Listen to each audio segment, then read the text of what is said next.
welcome to our 2024 Spring Showcase for the Speech, Debate, and Performance team. Thanks a lot for coming.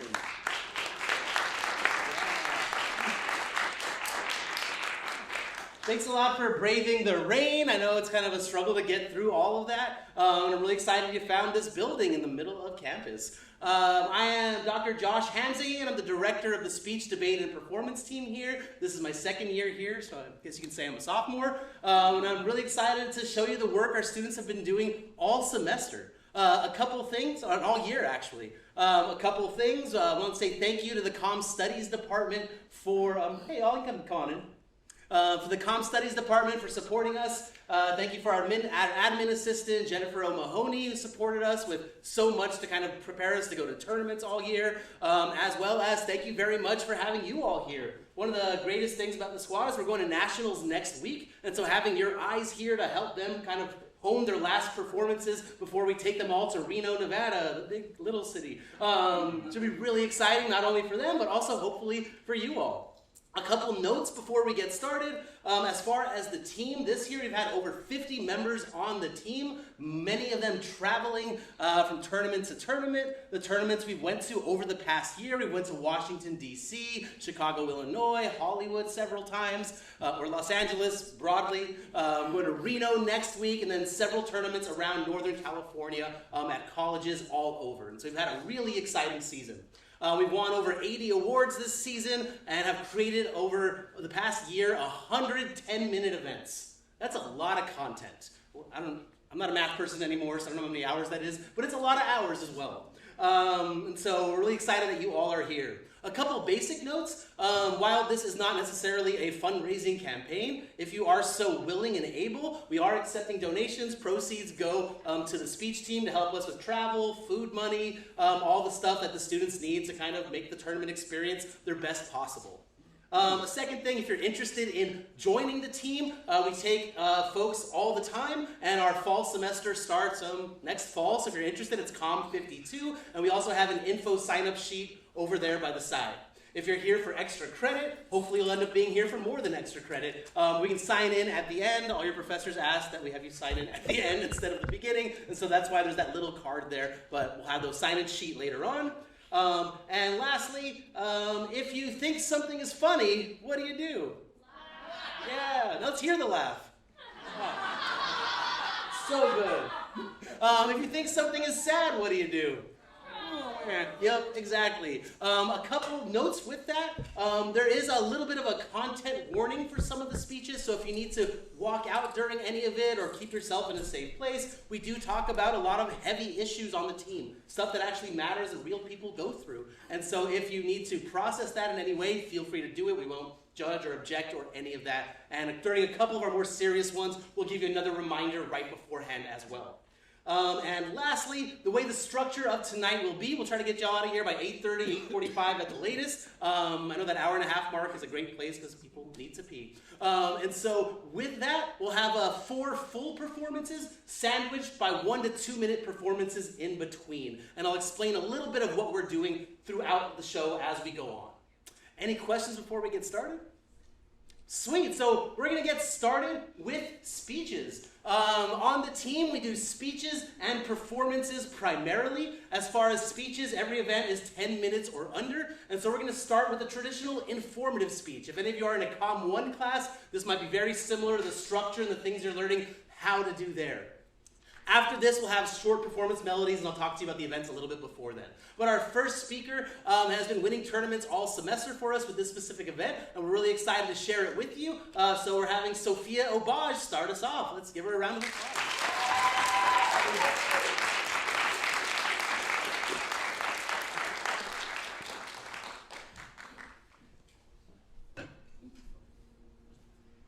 In August of 2021, the internet exploded after a young white woman went missing in Grand Teton Park.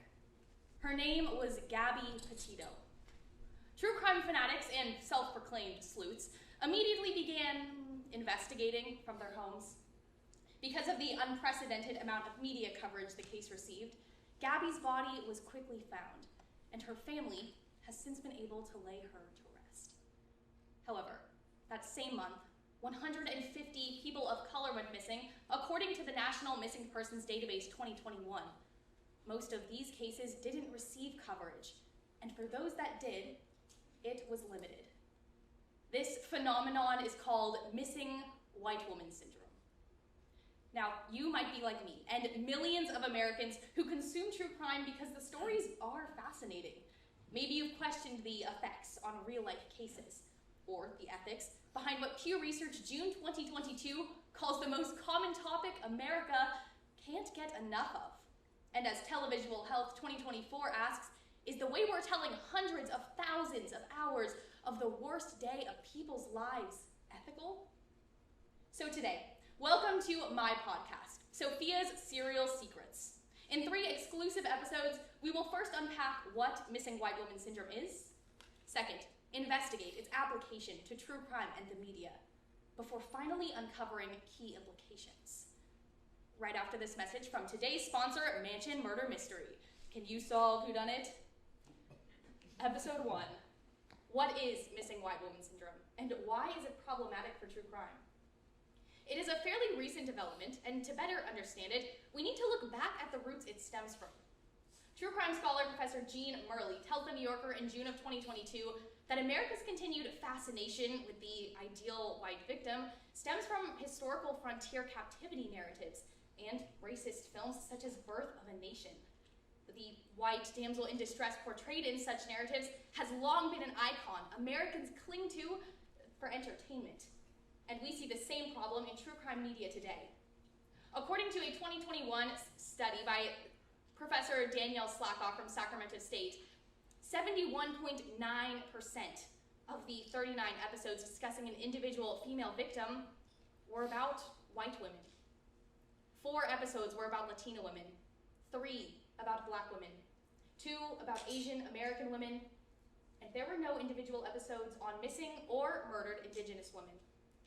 This is despite the fact that a 2022 National Missing and Murdered Indigenous Peoples Task Force report shows that 710 Indigenous people have gone missing within the last decade from the same Wyoming area Petito was found in. Additionally, and unsurprisingly, most of these podcasters are profiting off of this content with merchandise, such as sweatshirts, mugs, stickers with catchy phrases, and even misplaced ad promotions. Again, unsurprisingly, most of this money is going directly into their own pockets, and a lot of this content is produced without consent from friends or families of the victims. Maybe we should start looking a little more closely at this content America loves so much. Which brings us to episode 2, the application of missing white woman syndrome. But first, it is time for me, the host, to talk about myself. Here is 60 Seconds with Sophia. Yeah, don't worry, I'm not actually going to do that, but this is almost verbatim from a real podcast called Murder with My Husband, where before talking about the victim, they discussed mundane things going on in their own life, which seemed misplaced to me as a listener, considering the content. Now, in 2006, comedian Jon Stewart satirically coined this algorithm, dictating media coverage of a missing person. It reads, family income times abductee cuteness divided by skin color, squared, plus length of abduction times media savvy of grieving parents, cubed.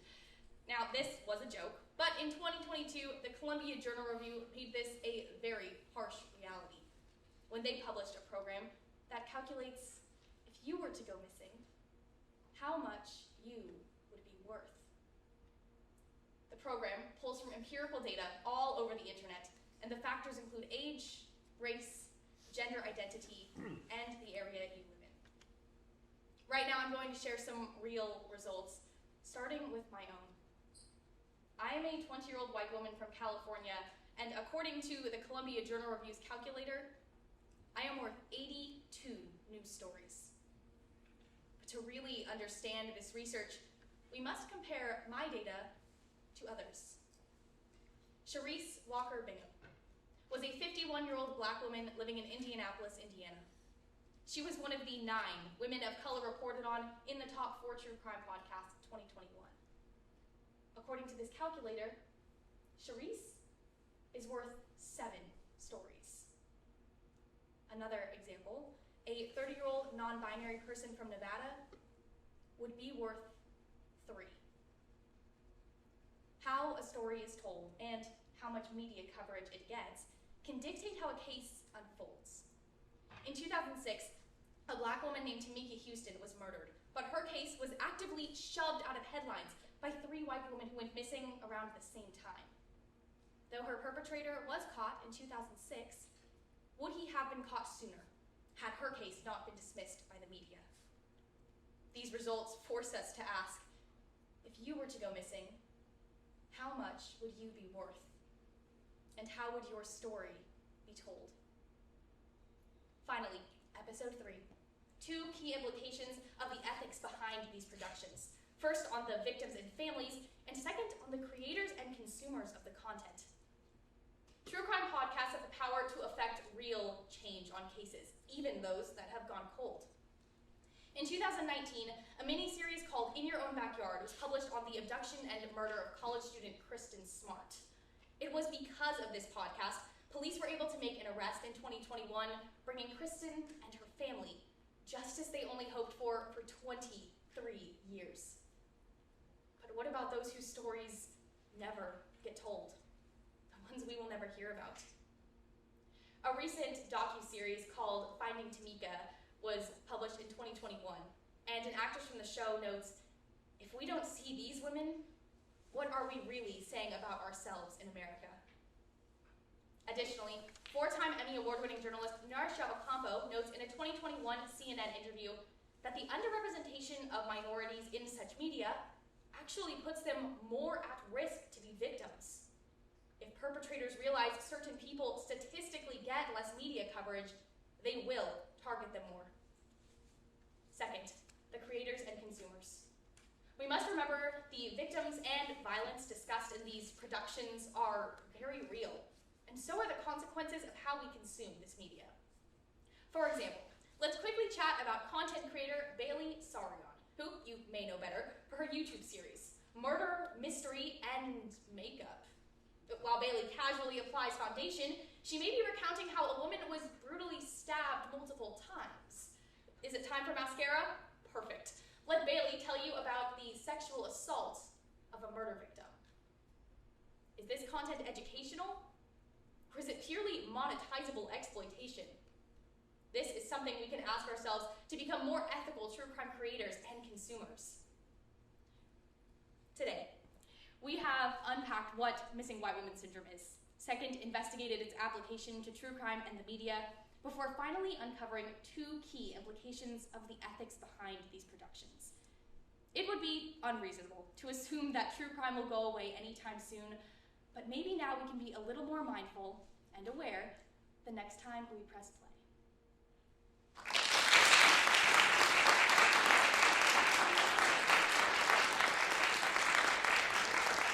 Thanks so much, Sophia. I can get the next folks performing kind of down to the wings. And so the next thing you'll see is a medley of different types of speeches. You'll only see the first 2 minutes of the speeches. So if you're really interested in seeing the whole things, come to our intramural tournament on May 10th. You can also perform or judge there if you're interested. And we'll chat about that a little bit at the end. And so you're going to see 2 types of speeches. 4 other informative type of speeches, so similar to Sophia's, where their goal is to teach you something, and 3 persuasive speeches, where their goal is to change or advocate for something to make the world, hopefully, a better place. In between, after the 2 minutes, feel free to give them a round of applause as they switch over, and it'll feel kind of just like channel surfing. What's next? And so, first up, let's start off with Sequoia Sanchini.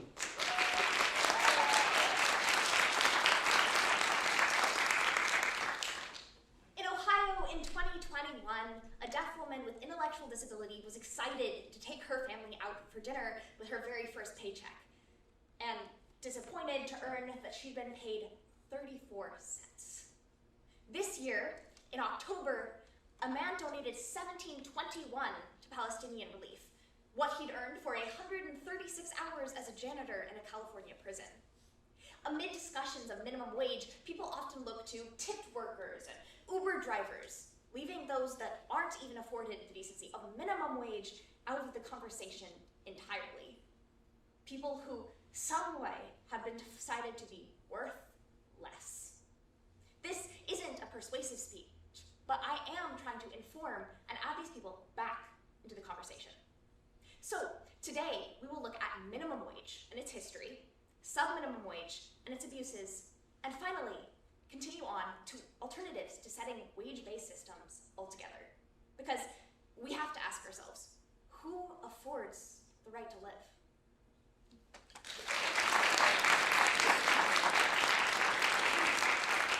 Next up, we have Briar Cool.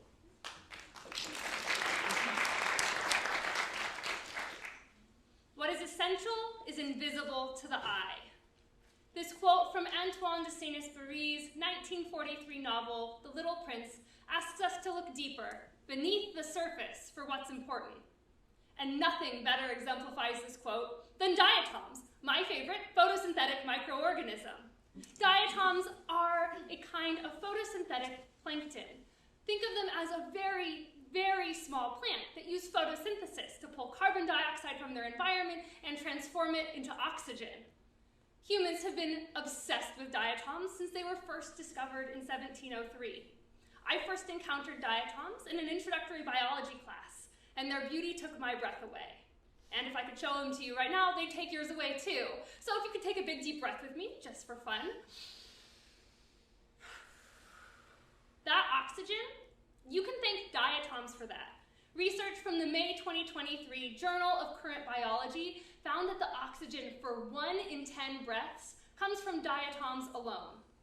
The sheer amount of oxygen generated by these tiny organisms makes them an important part of the solution to climate change. So let's dive into the world of diatoms and explore the history, scientific and artistic applications, and the implications of what Mirage New, June 2023 calls the microscopic architects of the sea.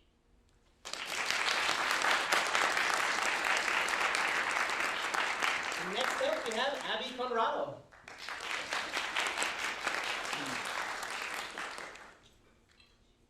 Budapest is a landmark destination for anyone with a European bucket list. My host dad from my 2023 study abroad in Barcelona told me that I would hate myself if I didn't visit. Walking down Andrusy Avenue, a boulevard packed with colorful neo-Renaissance mansions, it was hard to imagine those same romantic cobblestone streets, war-torn and bloody. One building is a poignant reminder of Hungary's tumultuous past, the House of Terror Museum. Walking around the building with its lined photographs of victims persecuted in the name of ideology, it's clear that this building is not meant to be inviting. Opened in 2002, CNN June 23rd, 2023 states, it hits you seconds after you enter. A former headquarters of the fascist Hungarian Nazi police and Soviet Communist secret party. It features a torture cell.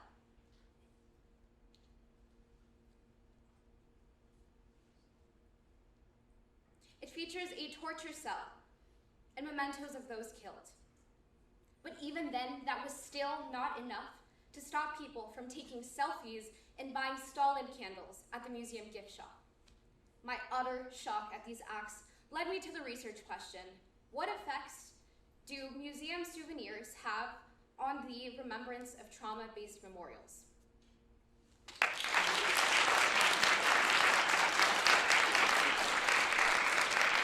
And next up, one more time, Sophia Obaj.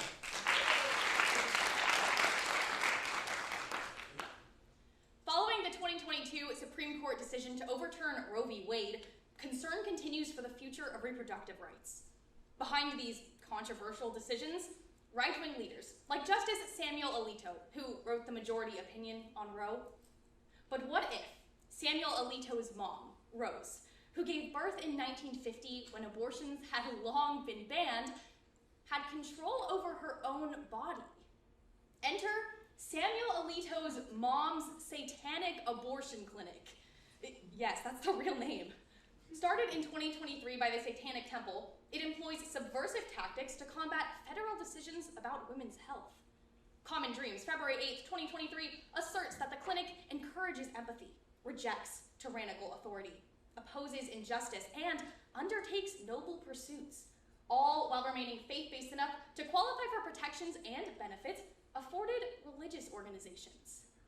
Run by a handful of registered nurses and a nurse practitioner, The online clinic provides medication via mail to New Mexico residents who partake in their religious abortion ritual, which is not as scary as it sounds, I promise.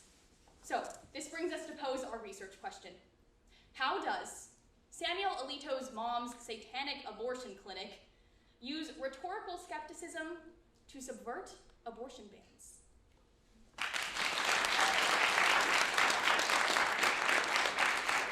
We have our persuasive speeches with Lissa Provost.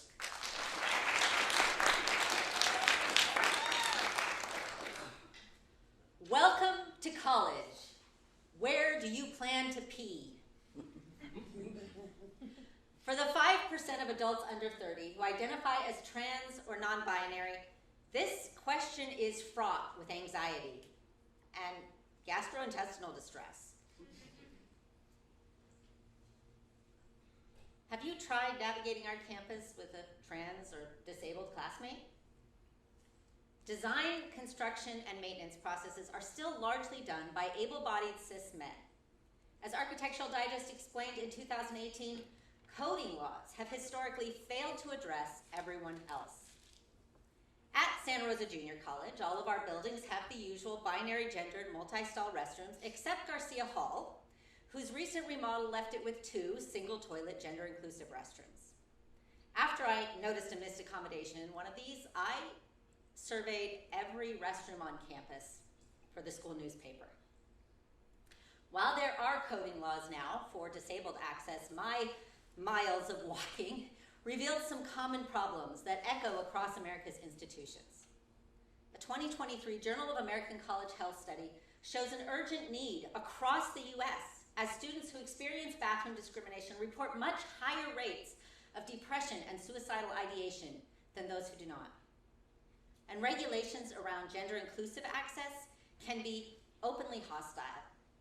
In January, the Supreme Court avoided intervening in yet another bathroom access case, allowing lower courts to continue to interpret Title IX in favor of transgender students, but avoiding adding any federal-level precedent which might dissuade the passage of further discriminatory laws. States have 16 anti-trans bathroom bills currently in the legislative process.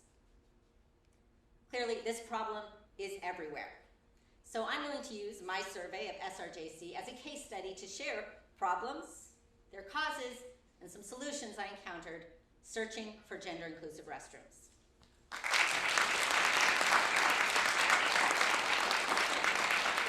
Next up, we have Max Gorman.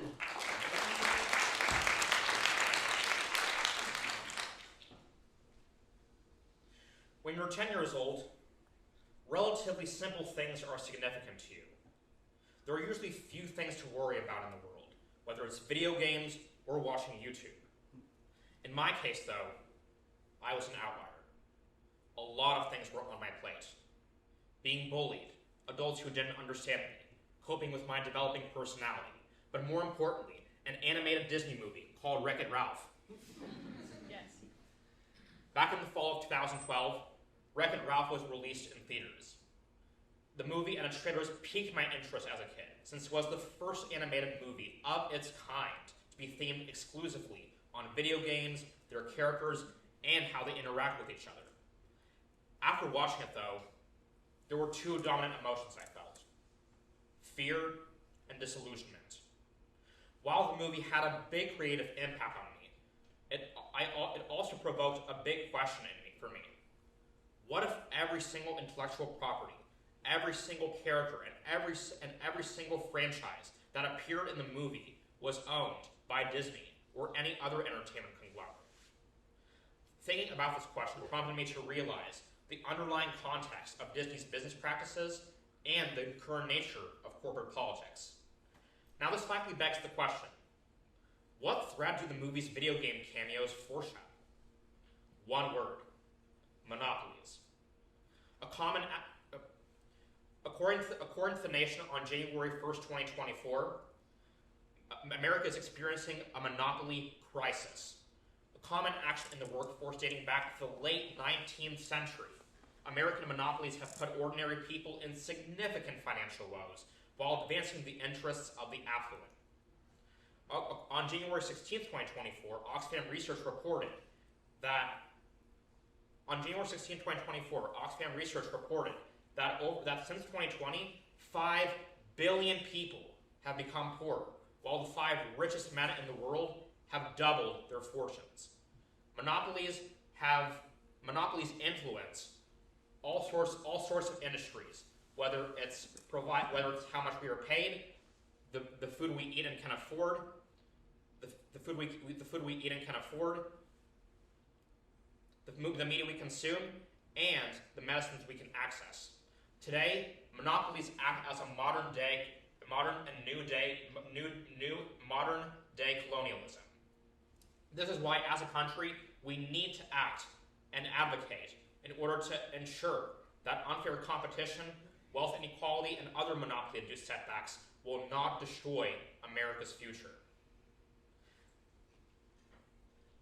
To better understand monopolies, I'll be discussing their causes, their various effects, and solutions we can adopt to minimize their overarching control.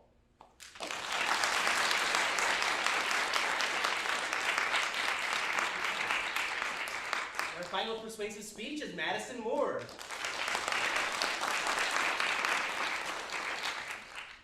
This is another content warning to let you know this speech discusses sexual assault and other types of abuse, especially right at the beginning. So if you need to leave, please leave. If you want to walk me out, that's completely fine, I understand. Just take care of yourself with whatever you need to do.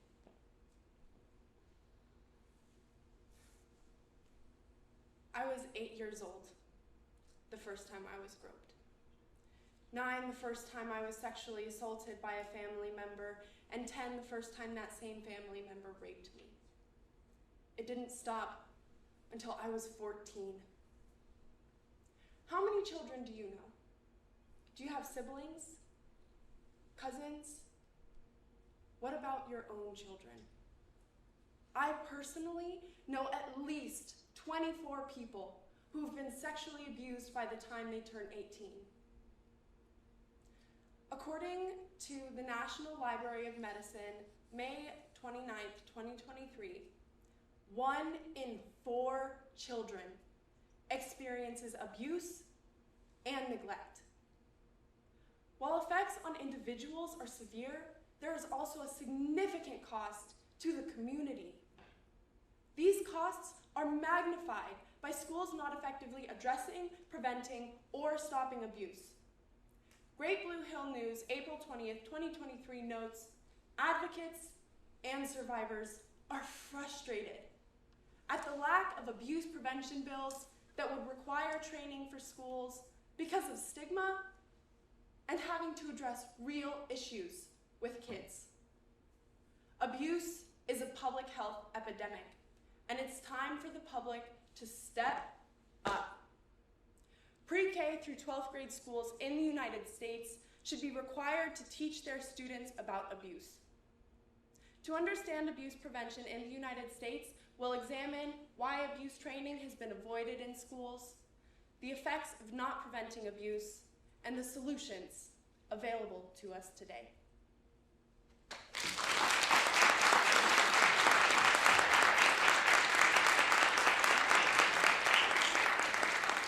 Thanks a lot, speeches. We're gonna do a little bit of a reversal and focus more on the performance side now. So think of it as like acting without anything around you. One note, you'll see a black book. That's just more of an homage to the activity from 100 to 150 years ago, where the text is speaking through them.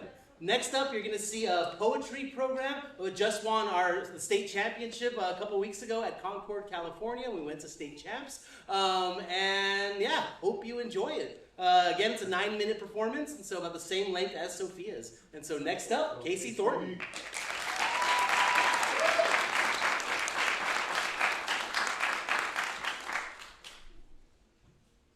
Syrian asylum seeker refugee crisis movement attack. Weresburg, Lincoln, Munich. July 2016. Casualties. I was in Germany around the time of the terrorist attack in Munich a mass shooting in which 9 people were killed. July 2016.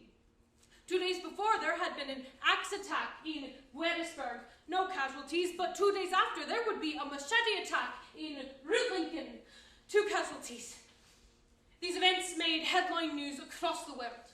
They came at a time when tensions surrounding the refugee crisis were, and still are, hitting a boiling point. Not just in Germany, France had suffered a brutal terrorist attack less than 2 weeks earlier in Nice, 86 casualties. And in Paris the previous November. And in Belgium, when an attack on Brussels airport left 30 dead.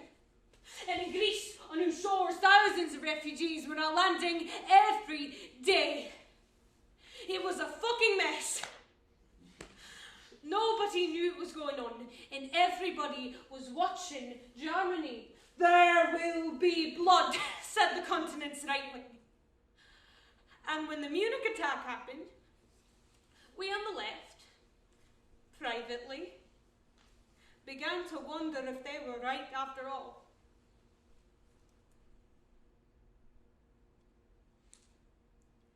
In our current political climate, it is more important than ever to be informed. Unfortunately, fear-mongering and disinformation can come from even reputable news sources. We as an audience are then placed in the position of deciding what is fact and what is propaganda. This prose poem is from the perspective of a man slowly losing his sense of reality to the news, which forces us to question, will we ever get it back? Presenting David by the Narcissus Cookbook. Back home, we hadn't had an attack since the London bombings in 2005. Mind you, 52 casualties. But the news had been waterboarding us daily with footage of the makeshift camp in Calais containing just under 7,500 refugees. Compare that to the number Germany had taken in. By some estimates, over 1.1 million. And we, like most islanders, I guess, start to look a little hysterical in the face of change and overly concerned with maintaining the sanctity of our personal space. Our country and the rest of the continent was divided between those that felt we had nothing short of a moral duty, an obligation to take in as many refugees as we can, and the other side, who felt a large group of people entering the country would be a strain on our resources and a threat to our culture. With the added twist that these people were coming from a region we had been for over half a decade bombing the fuck out of.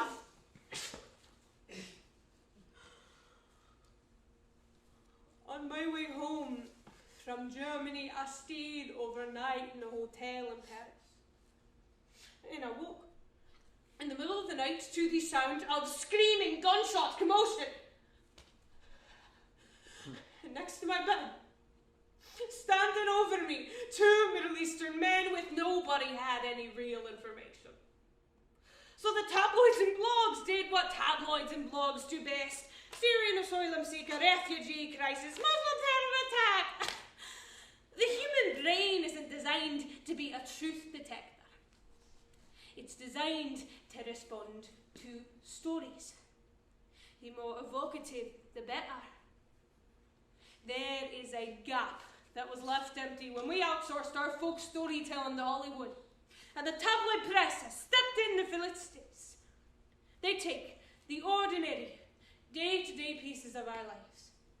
The shopping centres, the airports, the immigrants, the weird, unfamiliar religions, and they rearrange these pieces in front of our eyes into terrifying constellations. Until one of those constellations snags against something dark and amorphous in our subconscious, triggering the release of a potent natural speedball, dopamine, endorphins, adrenaline, keeping us coming back to the same website and the same newspapers for more of that feeling because we enjoy being afraid. We enjoy being afraid because that payload of dopamine, endorphins, adrenaline, it's the same bunch of chemicals that are released when we are happy. That's why most of us feel amazing after watching a horror movie. There will be blood. That's why the Daily Mail is the English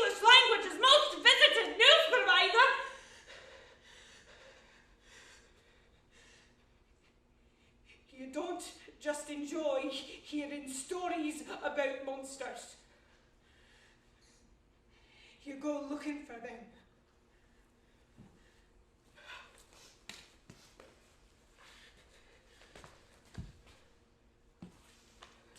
Wettersburg, Lincoln, Munich, on bombings. 2005, 52 casualties, 83 casualties, 30 casualties.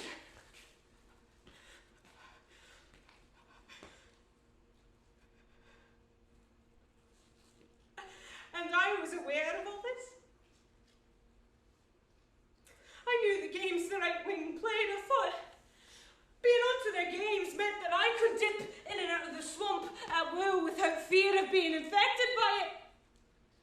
And I was dipping in and out of it because I was following the most interesting US election cycle in modern fucking history. Donald Trump versus Hillary Clinton. Every morning I'd wake up and it'd be the first thing I'd Google. And Donald Trump had made xenophobia the keystone of his campaign. To listen to him speak meant throwing your gates wide open and inviting his meta-magic Trojan horse inside your brain. I did this every day. I did this every day! This is how people go insane! This is how you forget what is real and was a smear of bird shit on your window pane! Screaming, gunshots, commotion! And next to my bed, standing over me, two Middle Eastern men with assault rifles speaking in a language I didn't understand. And I knew, instantly, that a group of terrorists had taken the hotel and were going room to room executing the Western infidels. I knew.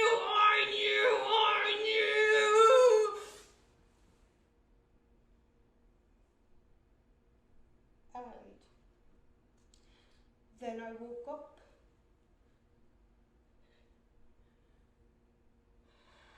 I opened my eyes. My bedroom was empty.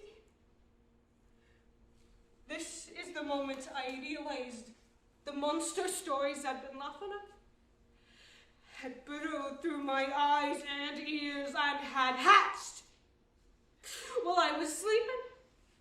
Oh, they weren't just in the news and in the papers anymore. They were in my fucking head. Syrian asylum seeker, refugee crisis, Muslim terror attack.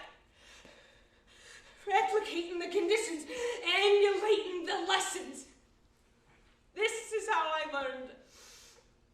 I am not too smart to fall for all the rhetoric and bile. I am not immune to the disease the right wing is deliberately trying to spread. These stories don't deserve our respect, but that doesn't mean we can be careless around them.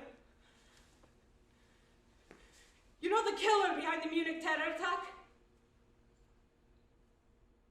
18-year-old David Somboli, a secular German-born citizen who was targeting Turks and Arabs.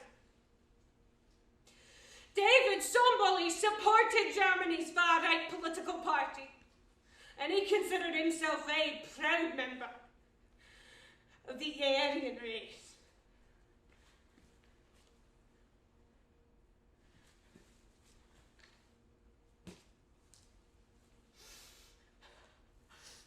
I try to remember that when I have, well, fucking narcissism, to assume that my fear of something is evidence that that something is worth being afraid of.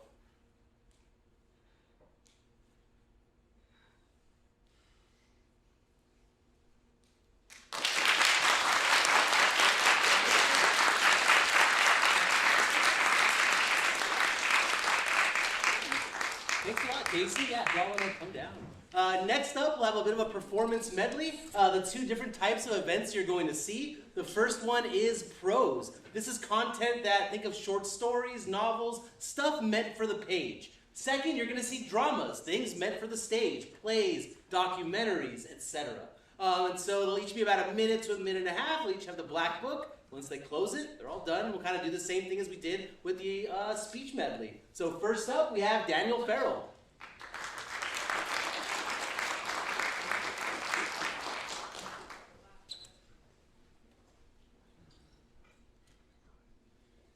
They told us to write how we got here.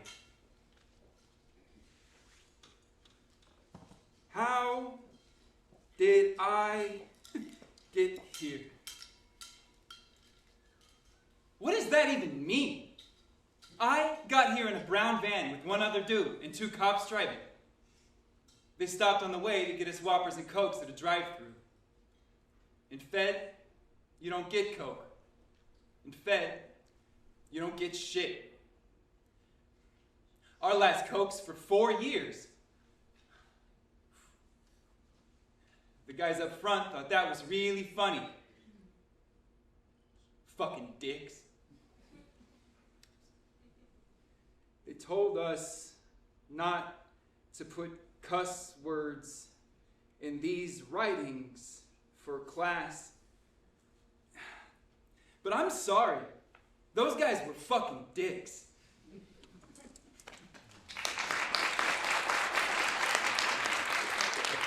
Next up, Sophia Obaj.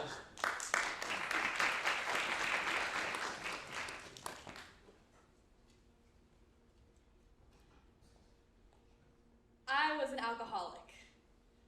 Or the girl's father had them convinced that I was an alcoholic. I don't drink straight vodka and blackout in parking lots. Although I do drink a lot of wine. Maybe if I had a steady job, it wouldn't seem like such a problem.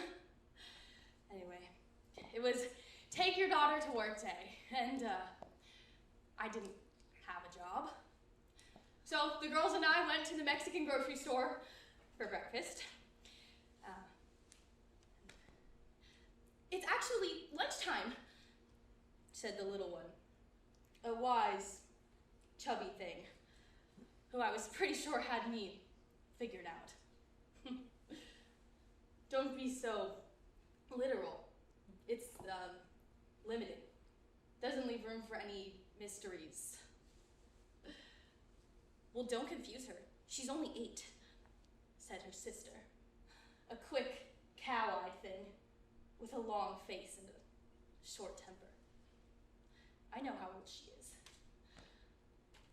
I covered my menu with my face and tried to remember what year the little one was born in. Their father, my ex, took the girls to the big everything every time they got a little sad or confused. 2 bright kids getting the sparkle forced right out of them by our mind-numbing community. I wanted them to be spectacular, to burn with truth, to lead revolutions, be single-minded people, but I only got them on the weekends.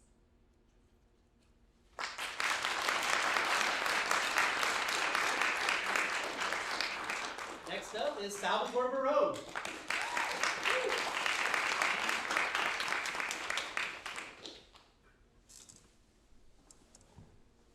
When I was a kid, I wanted a Harley real bad. I saw some dudes riding Harleys, and I remember saying, Dad, I want to be free like them and feel that wind.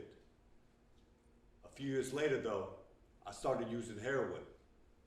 I couldn't afford toothpaste and shit, let alone a $15,000 motorcycle. At 18, my parents found me overdosed. They took me to the hospital and then to rehab, and that's where I met Franny. First time I saw that Italian girl, I thought, ciao, wow. And we got close in there. She'd been there for a while before me, while I was finishing. And then I finished. And life was good, and we was dating. It was hard to kick heroin, but I was able. And I started in college. Me. One night, She had a bad fever, and we went to the hospital. 12 hours later, they're telling me she has pneumocystic pneumonia. I didn't know what that was, and they told me it was from AIDS. I didn't know what to do. I loved her and wanted to make her life the greatest. But how? Now we have Sam Hisseroth.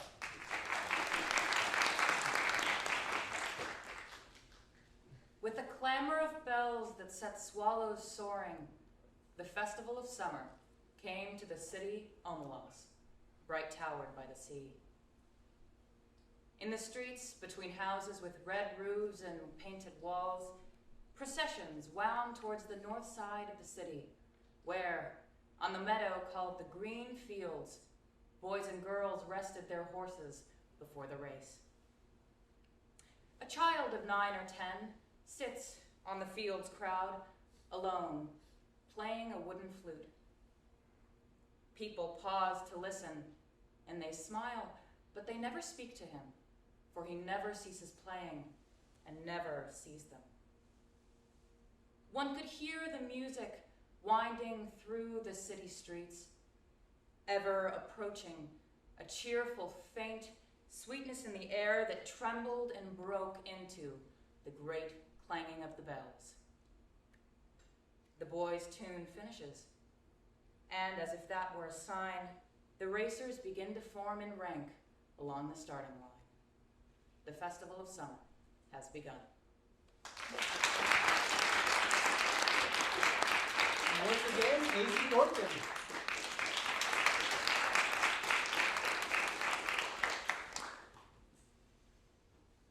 No one ever calls me Andrew.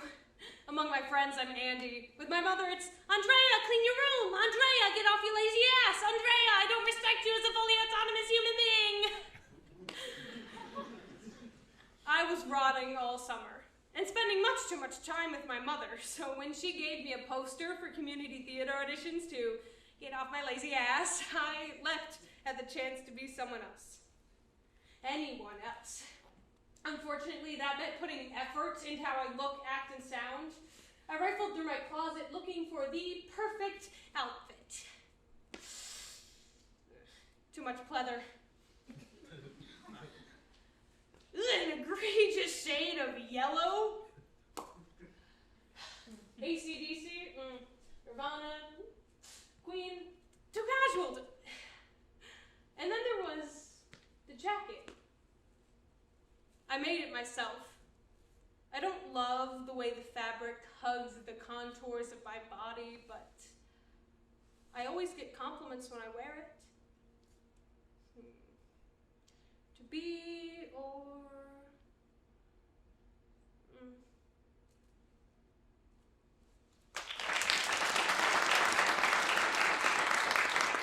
And we switch from page to stage with Annabelle Thatcher.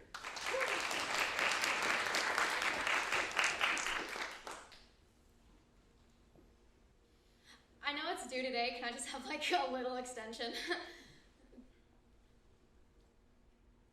Okay. I'm Charlotte. My report is on Helen of Troy. So, Helen of Troy was like the most beautiful woman in the world, and I love her. That's stupid. Everyone wanted her. I mean, they would have done anything for her. Even like die if she asked them to, right? I think of what it must have been like when Helen first came to Troy. Everyone like gasping at how beautiful she was without knowing how really short the time was before death would come with like 1,000 arms to steal her back. That's stupid too. Helen had a daughter, though. Hermione. She's not really talked about a lot, but she is there, doing whatever little Greek girls do when her mother goes.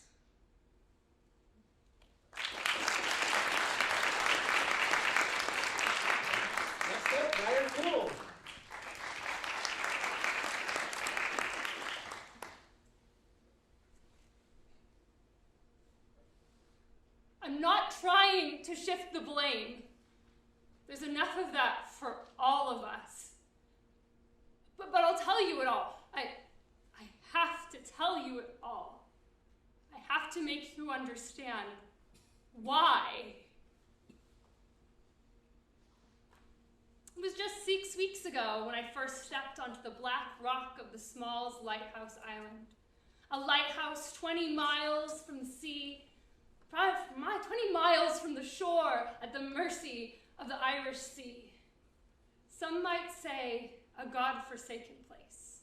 And as I stood on the jetty, waving away the two relieved keepers, I had an uneasy feeling.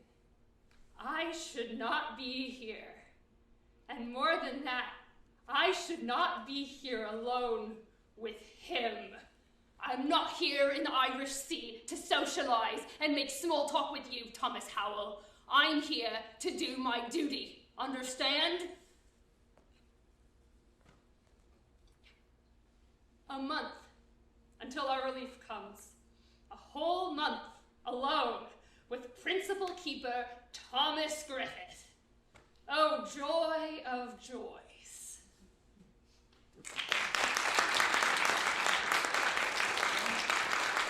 Once again, Daniel Farrell.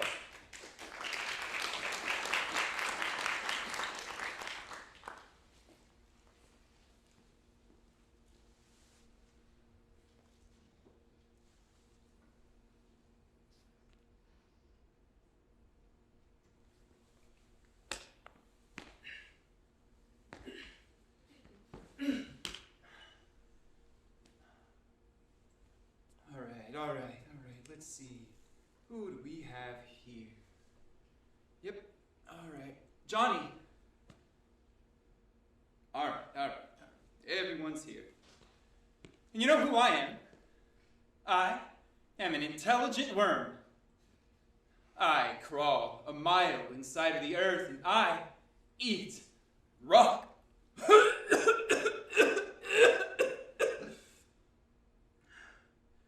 Until my lungs are black, the ultimate graveyard shift.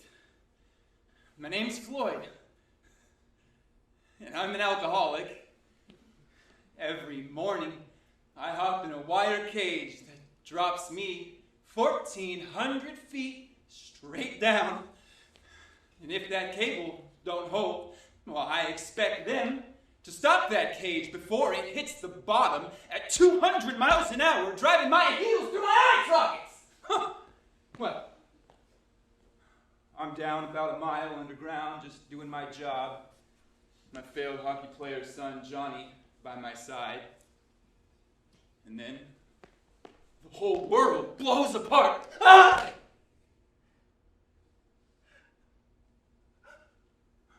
I don't remember what happened. A flash, an explosion. No time to shout a warning to Johnny. I don't remember waking up. Huh? Oh,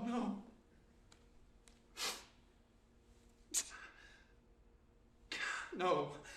No, I remember the pain.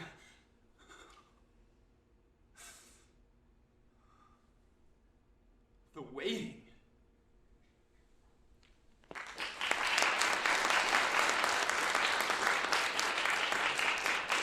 Sequoia Santini.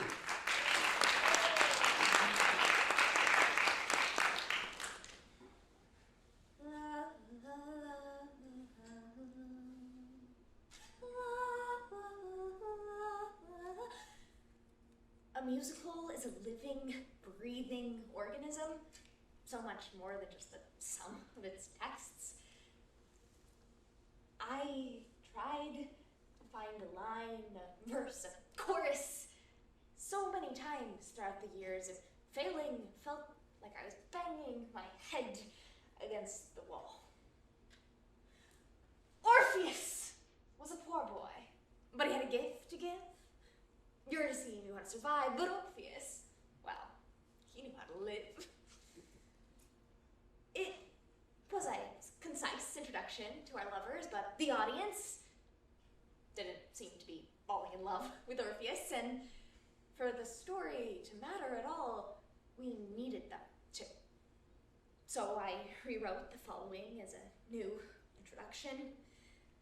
Orpheus was a poor boy, but he had a gift to give us. There was one song that poor boy kept working on, he could never seem to finish. A song about this broken world he rewrote again and again, as though if he could find the words, he could fix the world with them.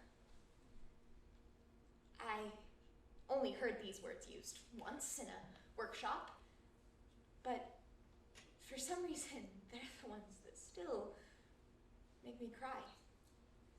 It has something to do with how many times I rewrote Epic, and still it never felt finished, with artists the world over restlessly pursuing their works. It was hard to eat and sleep, the same way it is when you're in love.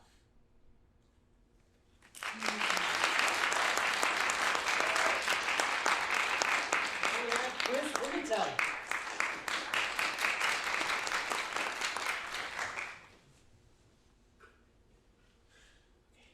Camera lens. That means the video's working. Got the camera, Amy? Great. Okay. Greetings, children of America. My name is Timothy Tradwell, and I am crazy.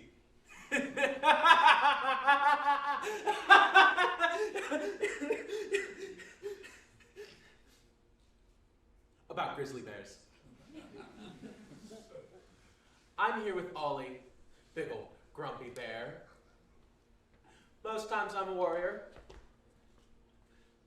Occasionally I'm challenged. Comes with the territory. But I have proven to hold my ground.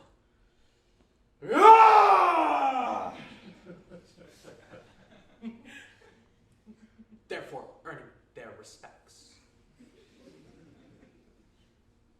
The line between bear and human is an unspoken boundary. I would never go into a bear's home and kill it. But poaching occurs this time of year because people are afraid or don't like them. Some people think a bear's diet consists of liberals. But I think they're misunderstood. So it's time for me to protect them.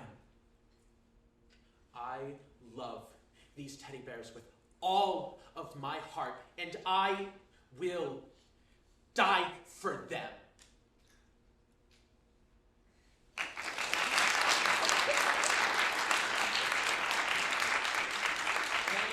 Last up, Casey Golden. Did you miss me? Welcome to my show, Nanette. You see, I named it after I met this woman called Nanette. She said to me, "I was very disappointed in your show this year, Hannah. I didn't think there was enough lesbian content." I'd been on stage the whole time. When I first started comedy, nothing but lesbian content. I talked about my mum's response to me coming out. Oh, Hannah. That's not something I need to know.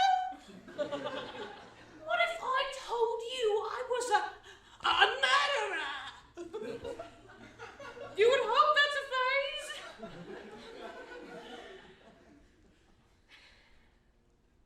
I do think I have to quit comedy. I've built this career out of self-deprecating humor, and I don't want to do that anymore. Do you understand what self-deprecation means when it comes from someone who already exists in the margins? It's not humility, it's humiliation.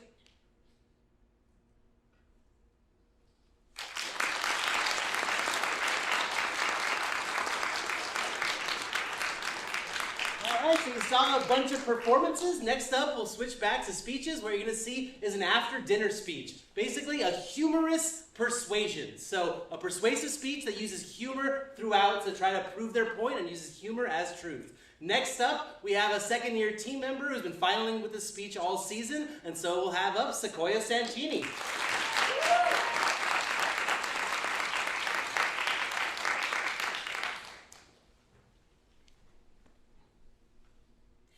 4 years ago, when I was in 9th grade, I got an A in Psych 1A right here at Santa Rosa Junior College. It would have been a 100 if my professor hadn't docked my final paper 4 points with no explanation besides the following. I disagree. Too many citations. Good job. Tough class. I'm sick of tired of people saying that this is because I'm autistic. No, it's because I'm a genius. A doesn't always stand for autism. And unfortunately, Dr. Disagree isn't the only psychology professor with ludicrous ideas about the causation of autism. In 2019, Harvard attempted to circulate a study linking the children's show Peppa Pig with autism spectrum disorder.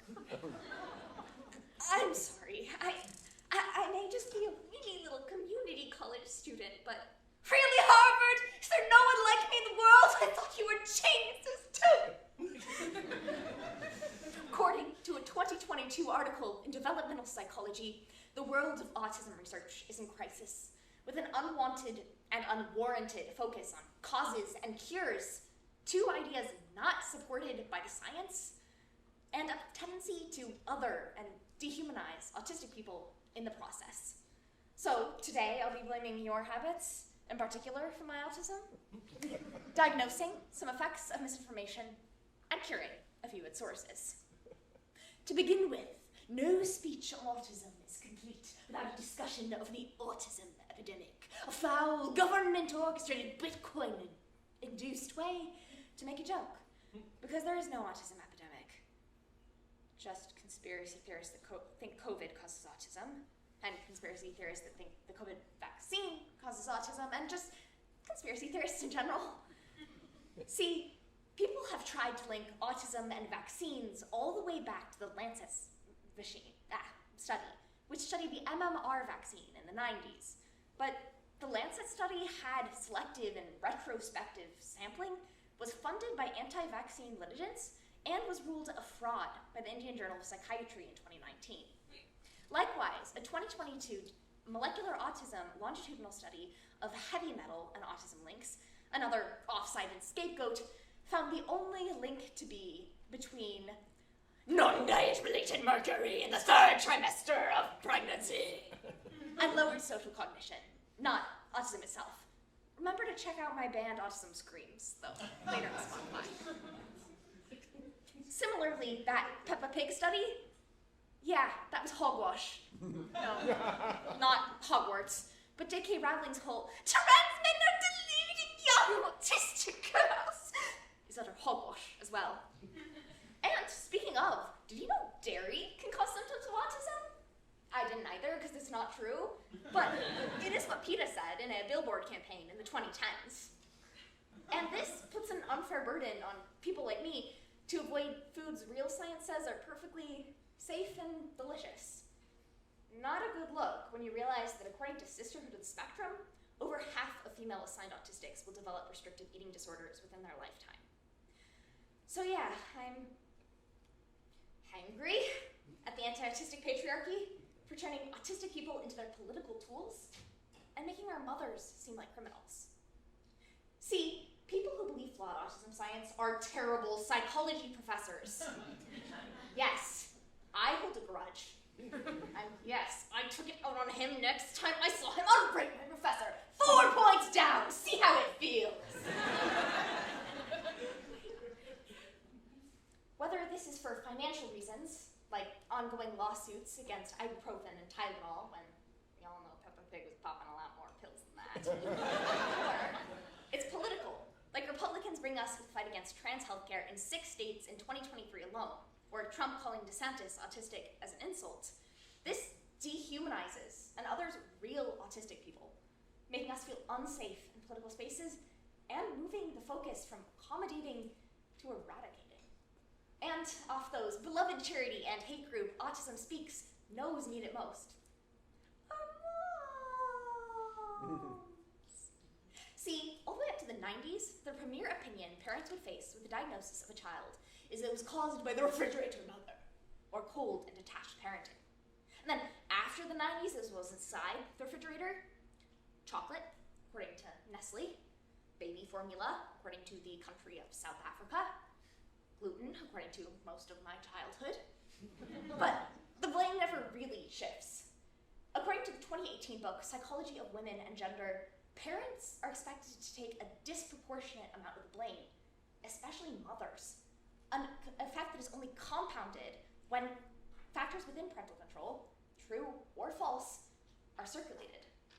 This leads mothers to be less likely to reach out for the support and accommodations their children may need, or to find it in some unusual places. One popular Facebook cure for autism involves drinking, swimming, or shoving up the butts of small children tubes of industrial bleach, amounting to 2,500 hospitalizations of children under 12 in the mainland US every year. Or it goes further. Autism Memorial is a website that catalogs autistic people who are killed or abused to the point of death specifically for this disability. 47% were by their immediate family members. If you're thinking, is this really after dinner speaking? I haven't heard a joke in a while. Sucks for you. But you know what else sucks? Electroshock therapy, which my professor proposed as a solution to higher support needs individuals, and is still legal and in use in the United States today.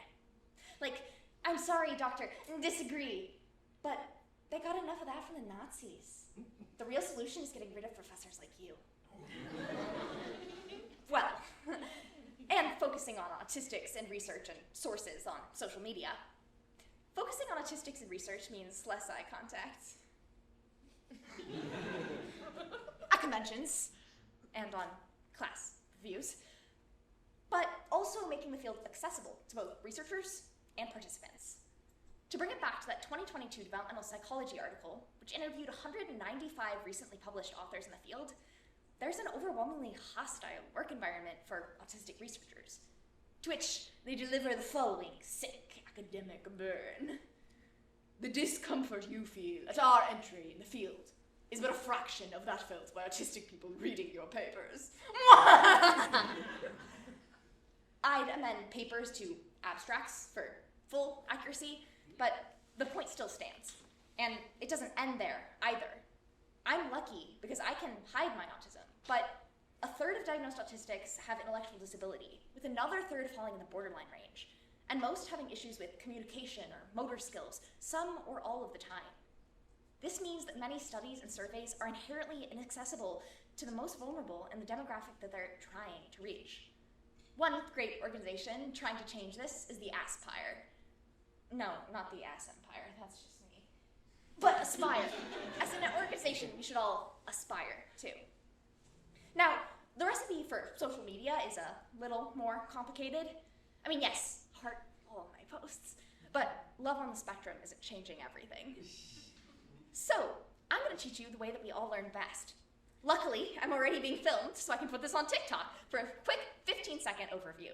What you ought and ought not to do when posting about autism. You ought to fact-check your feed, to follow disability advocates across the spectrum of ability. Baby shark do-do-do-do. Listen to organizations like the Autistic Self-Advocacy Network, Autistic Women Non-Binary Network, Autistic Advocacy Network of America, and the Aspire. You ought not to repost conspiracies. Listen to Autism Speaks. Feed any children bleach. Leave before the end of my speech. So, now that we've gone over the false links, real effects, and real solutions to misinformation around autism, we are all prepared to get an A- in Dr. Disagrees class. I look forward to giving this speech again, assuming my judge doesn't bleach my script or stick it up his butt. Now, that's something I disagree with.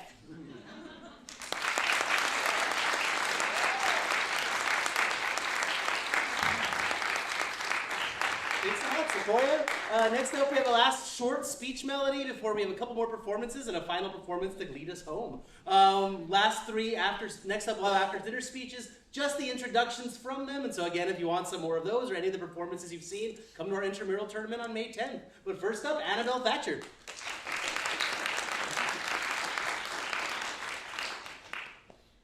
I've been doing children's theater since I was a little more of a children. Around 10, a few directors told me that I was far more adult than my other young castmates and should give professional theater a shot.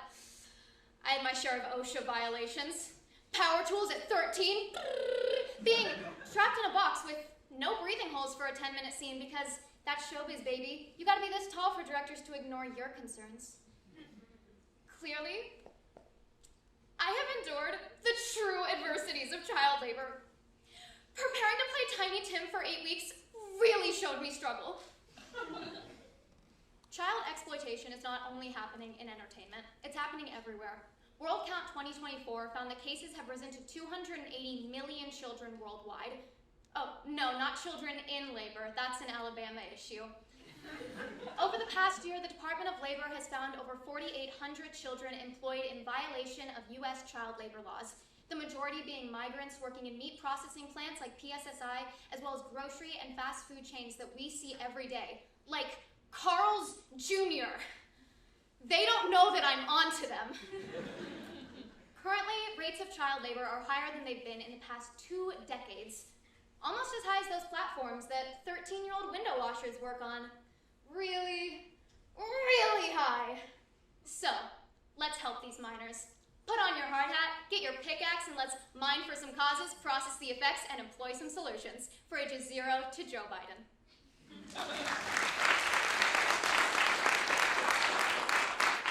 Next up is Julie Vasquez.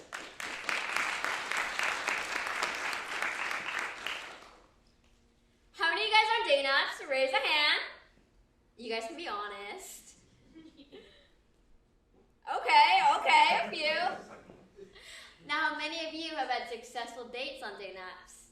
Oh wait, there's no such thing as a successful date on a day nap. Because all my dates say they're 6'3" and show up 36. Our reliance on swipe culture is scarier than missing your period. In a red state.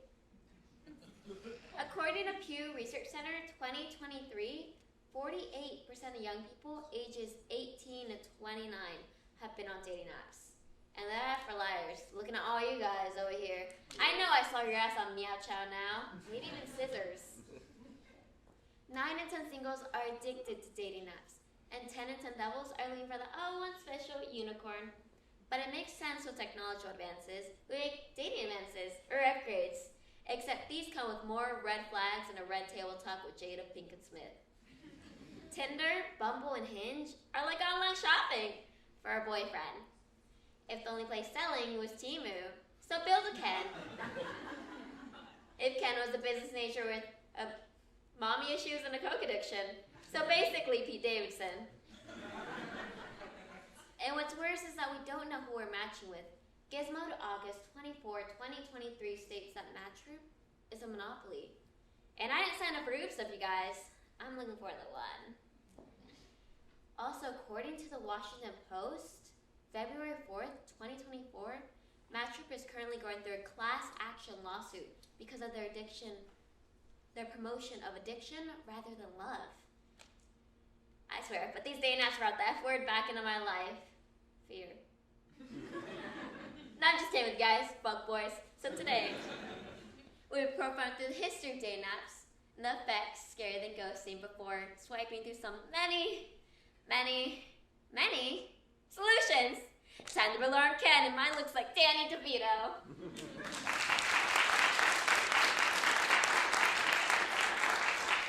Our last after dinner speech, you just won a state championship with us last week, Sophia Obaj.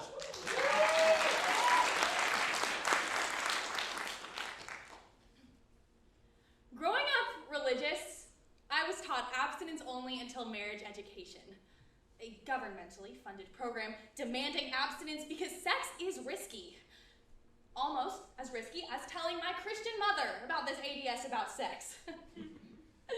She was like, get back in the closet and go pray to your fathers, both of them. So, I was taught that when two people really love each other, they like, oh, okay, yeah. So everyone has these parts, right? And then the parts, like, ah! I don't know.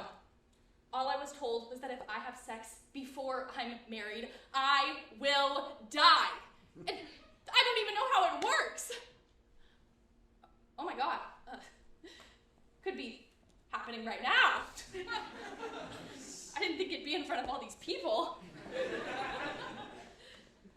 Am I gonna die? Do you think this is how Mary felt? Jesus.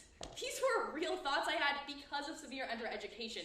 But according to Guttmacher Institute 2023, 95% of people have sex before marriage, and the other 5% just practice soaking.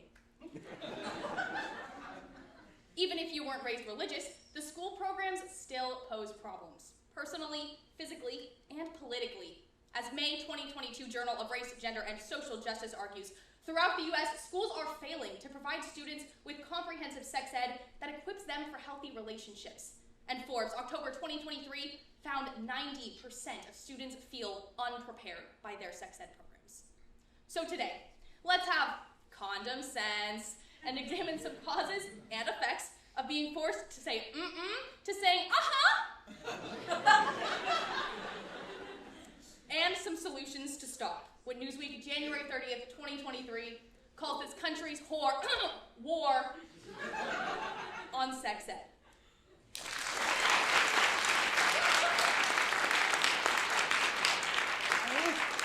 So we're going to have our last performance medley. You're going to be seeing two different types of performances. The first are duos, which are two-person performances of any of the kinds you've seen before. And then second are programs or poetry, where they use multiple texts in the same way as the original performances you saw. And so first up, we have Annabelle Thatcher and Chris Pimental.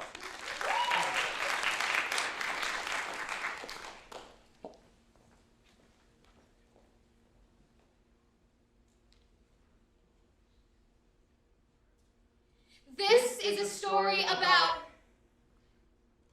a yellow boat. There were boats, blue. And yellow. The blue one came back. But the yellow one sailed straight up into the sun. Ouch! Ben, look at this bruise. Dad? What's happening? This is a story about going to the hospital. Hemophilia? Type A? How did this happen? When I get a cut or a bump, it hurts a lot. Why? It's missing the stop bleeding stuff.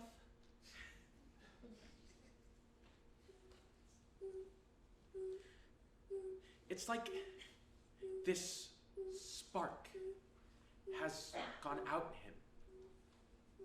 How does it... Through his blood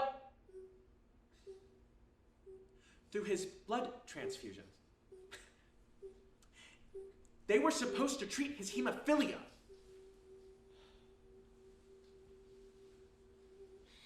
This is a story about me. I am a yellow boat.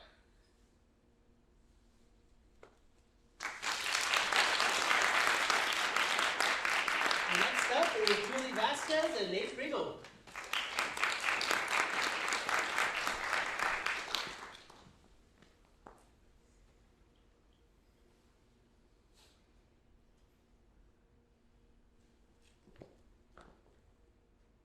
Earthquake, Chica. Terremoto! That's what my dad used to call earthquake tonight? I'm a force of nature. Watch me move. You're not an earthquake. Then what am I, cowboy? I mean, out work, you're kind of like a tidal wave, I guess. Drop it. Sam. So how'd you get all spiffed up for the office fiesta Navidad? Oh, you speak the language? Me too. No, my dad. Whatever. So, what do you do for fun around here? You hit the bars? You into leather? I mean, I read poetry, novels. I devour Latin American literature, if that counts. I said fun. Be like leather, don't you? I mean, Leather-Bound Editions is my favorite novels, I guess.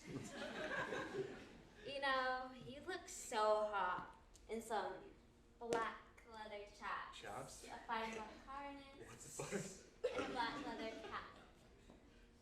You have nice hands.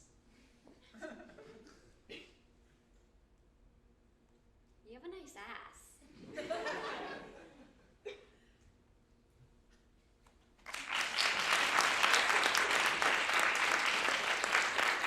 And Julie Vasquez and Madison Moore.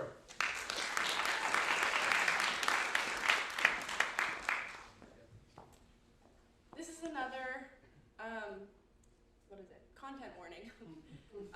Conversion therapy and suicide will both be in this speech.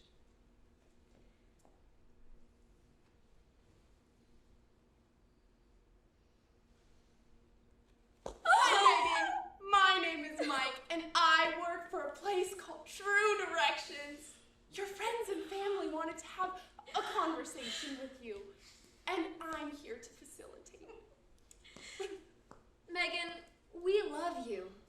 But recently, we've become a little concerned.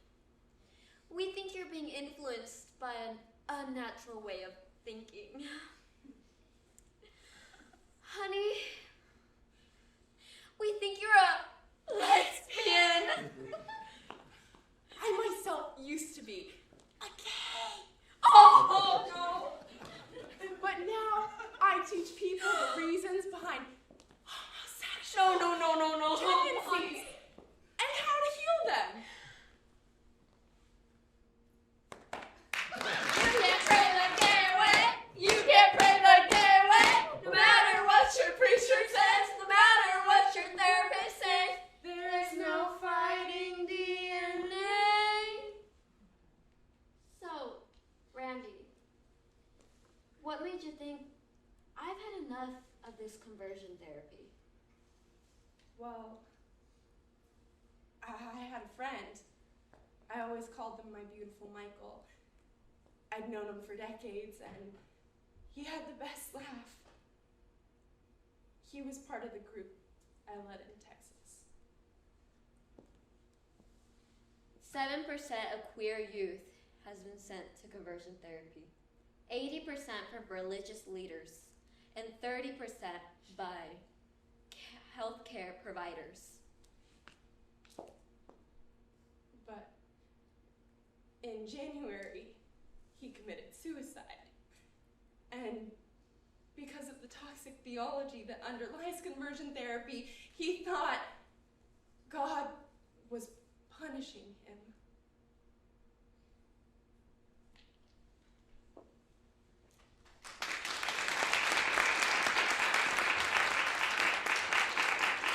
Now we'll switch over to our last medley of solo performances with Salvatore Barone.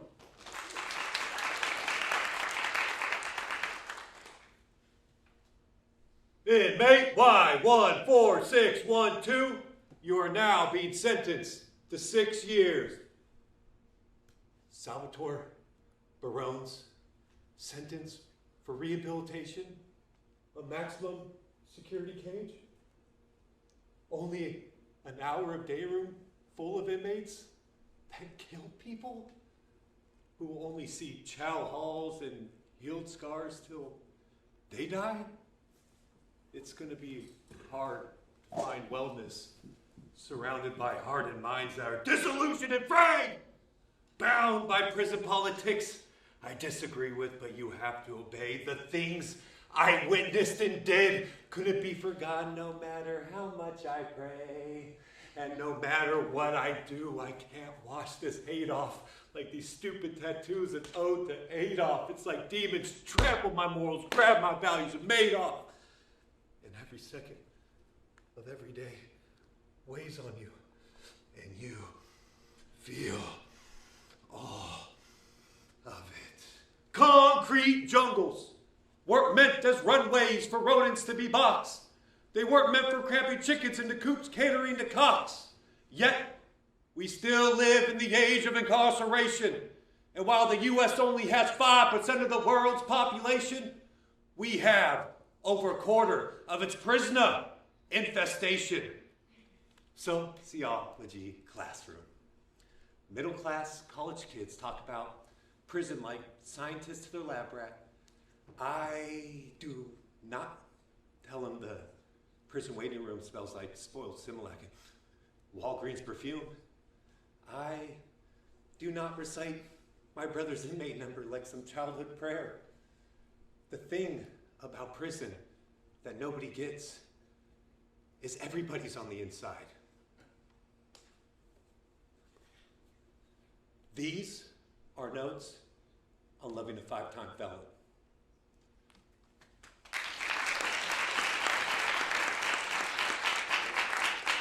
Everyone next, Daniel Farrell.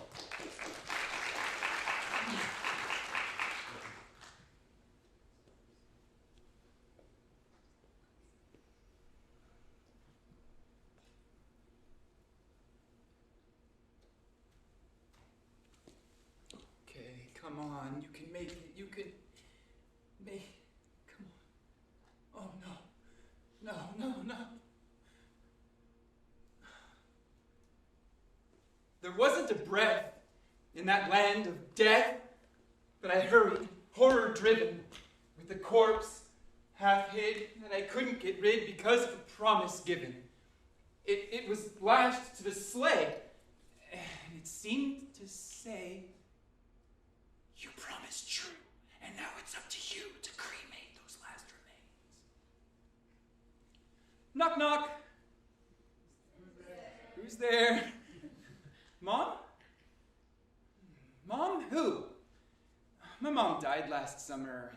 My sister and I had been estranged from her for over a decade. Still, not having family near also means no instructions for when they pass.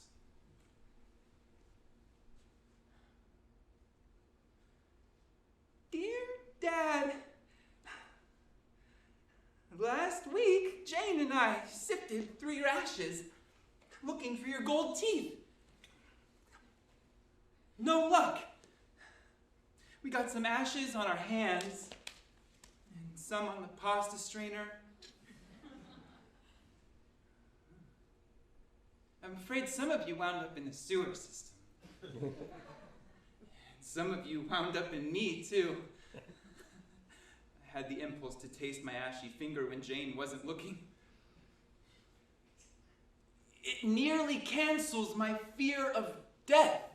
My dearest said, when I think about cremation, to rot in the earth is a loathsome end, but to roar up in flames?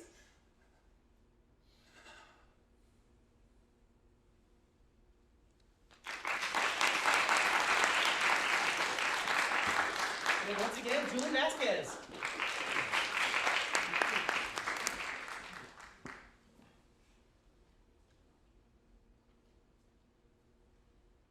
I want to write a poem about objectifying myself, but I can't dare to blame myself when I'm drawn to the body, to the work of someone else.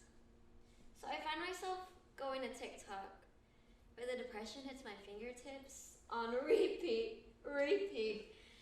The female body is such a beautiful thing. How dare you suggest such a thing? No, it's not made for romantic beauty, but as a fetish, as a kink. What if you had explained what's wrong with your car to a sweaty woman with greasy hands who only stirred her crotch? Surrounded by pictures of guys with hard-ons. First, you're untouched. I won't say pure, because what comes to mind is a white dress. with eyes that linger like oil stains. And then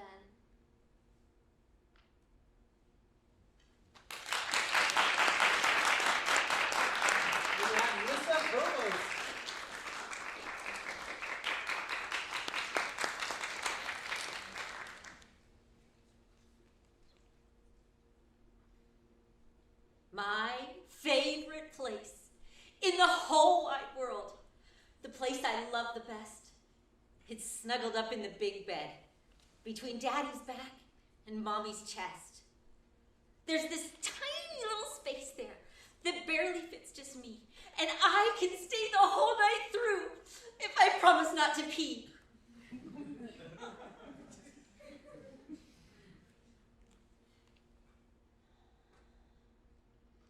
Someday, you'll have a kid like you.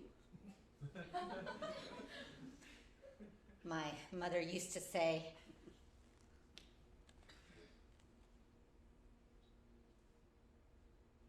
guilt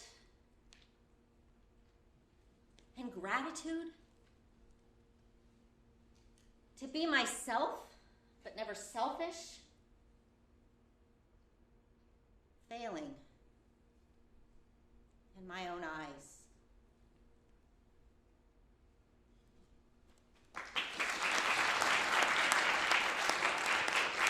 And we're final melody performance by Chris Pimental.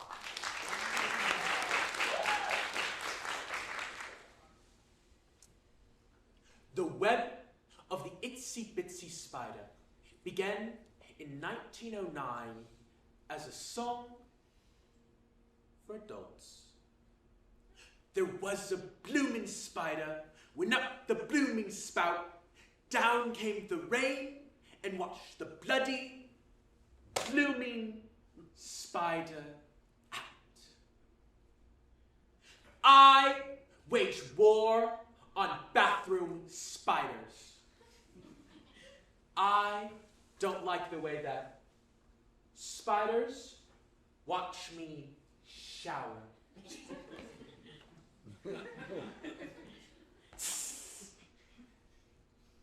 I don't like the spindly little legs that spin those delicate webs that now decorate every corner,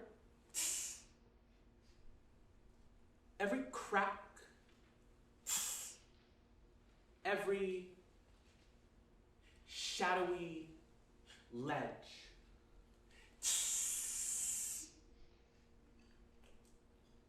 I don't like the spindly little movement of those trespassers who climb and claim my home as their own.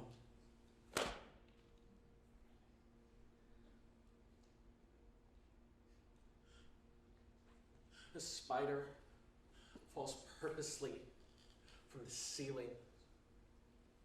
Its invisible web of thread extending like hope. I don't want to kill it.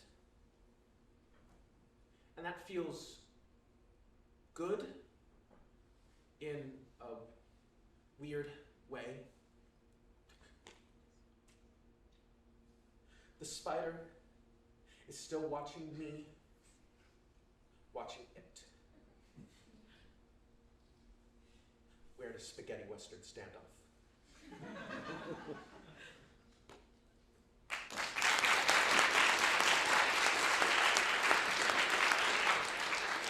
Thanks so much for being with us tonight. We have one final performance for you. It's a last duo interpretation, and then we'll wrap it all up. But last up, Daniel Farrell and Salvatore Barone.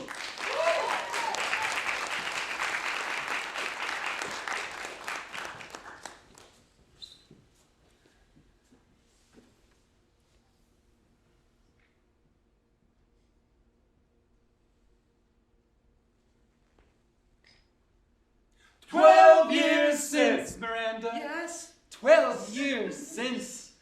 Thy father was Duke of Milan and a prince of power. Sir, are not you my father? Thy mother was a piece of virtue. The convicts here at Luther Luckett Prison are working on Shakespeare's last play, The Tempest.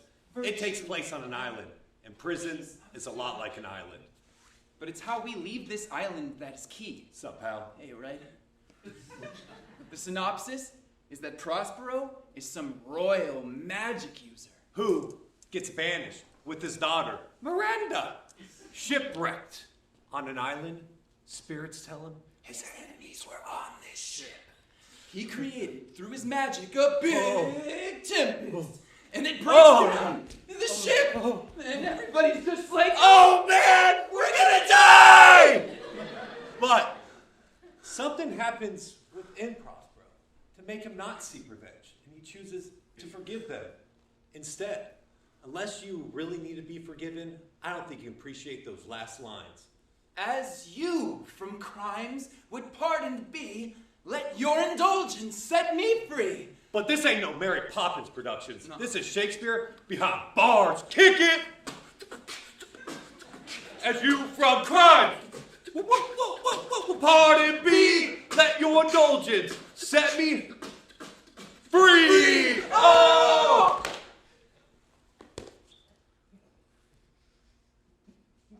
Active since 1995, Shakespeare Behind Bars is the longest active theater arts and original writing prison programs in the U.S. Creating life skills, emotional intelligence, and coping strategies, participants have an astonishing 6% recidivism rate compared to our 68% national average. Hank Rogerson's documentary gives us a glimpse into the life of prisoners convicted of heinous crimes. Contextualizing them so that they are not remembered for the very worst things that they've done. And arguing that the performance process can help reestablish one's humanity. Shakespeare Behind Bars by Hank Rogerson. Oh, wonder! How many goodly creatures are there here? We are very true to Shakespeare. How beauteous mankind is, oh brave new world that has people in it. The people in theater back in Elizabethan times were thought of as pickpockets and thieves and rapists, murderers. Convicts make good actors.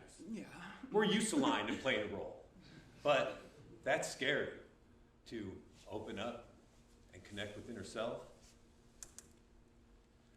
Sir, are not you my father?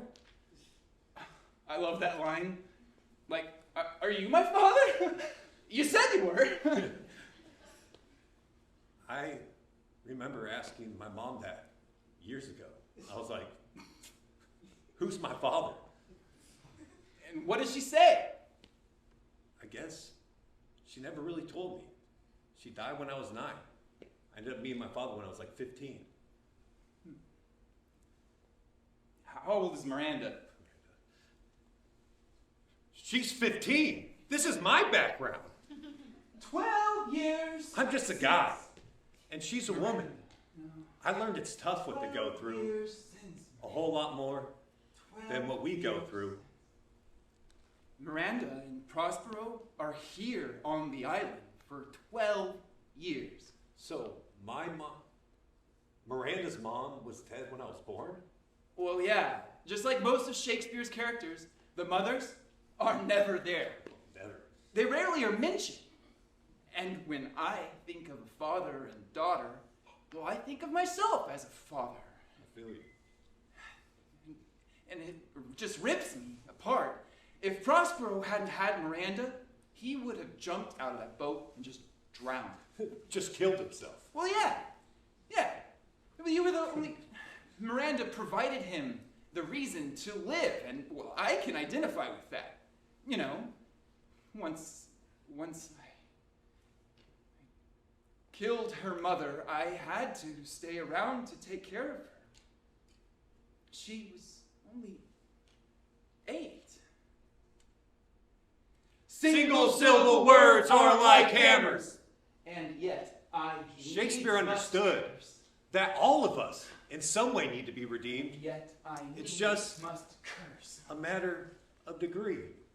And yet I needs must curse. Well, I was drawn to Prospero, not because he's the title character, the main guy, or whatever. He's just the one who has to fight up all the way through all his is forgiveness. That scene is me, for real, because being with my father and dealing with Hal in here, he's like my true father now.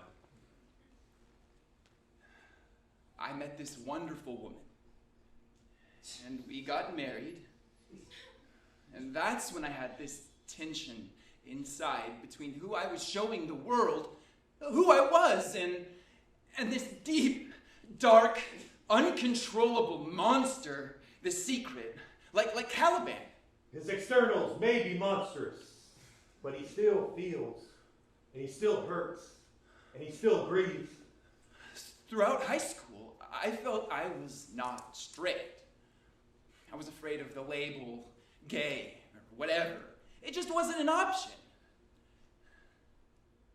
And the morning I killed Lisa, we had suspected she was pregnant again. And I ended up just dropping a hairdryer into the tub that I had drawn. Yeah, he did something bad. 12 years ago. It's just that I can't help thinking if I was like some politician or somebody like that, I would be out on the streets right now. We talk about forgiveness and giving people a second chance. Here's a man that's actually trying, and they just want to eat us up. Therefore wast thou deservedly confined into this rock, who hadst deserved more than a prison. 12 years since, Miranda, 12 years since thy father was Duke of Milan and a prince of power. Sir, are not you my father? Thy mother was a piece of virtue, and she... Oh, the heavens, what foul play had we that we came from thence? Yo, you're backing off, man. Hey, this scene sucks! I know this! I never said the scene sucks. I'm saying it does! I'm frustrated as hell because of what Prospero is doing to me. I can only seem to access from here up. The scene does not suck. It only goes to a deeper level. Well, it isn't that I'm not willing to go deeper. It's this tight clamp here. And I don't know how to unclamp it. Look, Miranda helped me deal with some things inside me. Things that really needed to come out. Oh, man. God, I have to fight to see the goodness in me. I want out of here. I really do. How we are such stuff that dreams are made on. Mm-hmm. Yeah, and our little lives are rounded with a sleep.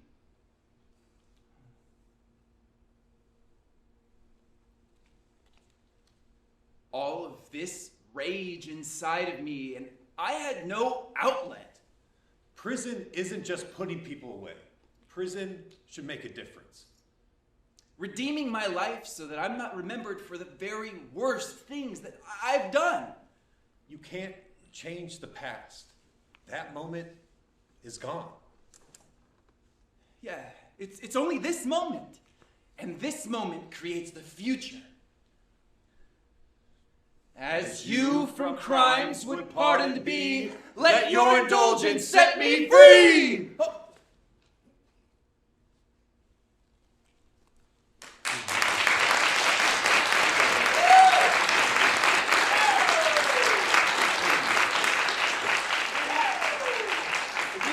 Down here for a curtain call, that would be great. Thanks so much for being here, everyone, as they get down here for a last bow. Just a couple reminders. If you have extra credit stuff to sign up for, there's a sign-up sheet right out there afterwards. If you want more information, feel free to put your email there afterwards. And if you've got money to spare, but we go to Nationals next week. We really appreciate y'all being here so much. And so last up, if you want to take Com 52 next semester and be part of the squad, let us know. Feel free to chat with me anytime.